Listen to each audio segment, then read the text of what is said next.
This is a video by request about talking to your irritable, anxious child about the way they see the world, because anxious people and children have a more negative emotionality and an information processing bias that makes them see neutral events as negative.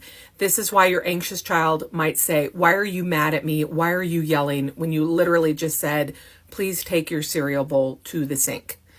And explaining to them that they are seeing the world through this anxious lens is complicated. This is the hardest thing for anxious adults to understand.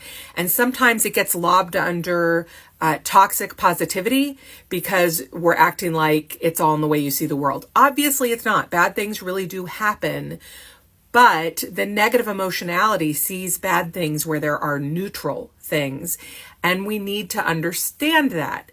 And again, this is hard for adults. It's definitely going to be hard for kids. And for younger children, say under 7, 8, 9, they are not going to be able to do that because they haven't had the distance from their thinking to be meta about it. They are not able to have metacognition thinking about thinking.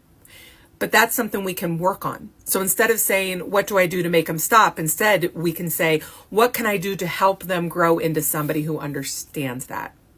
So I have a whole collection of resources called CBT Family, and you can go to my site if you would like to access it. It's full of activities and resources and ideas to work with anxious kids. But this is one of the ideas. It comes from this collection, and it's about understanding rose-colored glasses. And you know about rose-colored glasses. If you have them on, everything looks beautiful.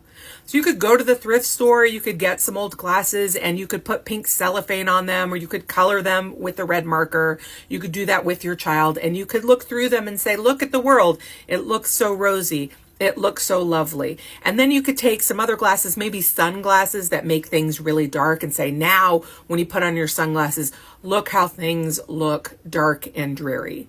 And we can choose which glasses we want to see an event through. And you could practice that. You could play that, not when times are anxious, but just as a matter of playing, just as an experiment, just for fun. And you know, the thing is, the pink colored glasses, they really do make everything look great. Super fun. So you could just talk about how whatever glasses we put on influences the way we see the world.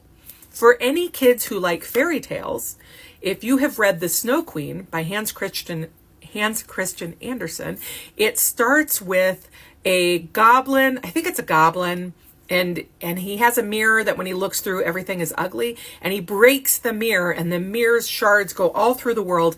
And one lands in the kid's eye. That's what starts the whole fairy tale.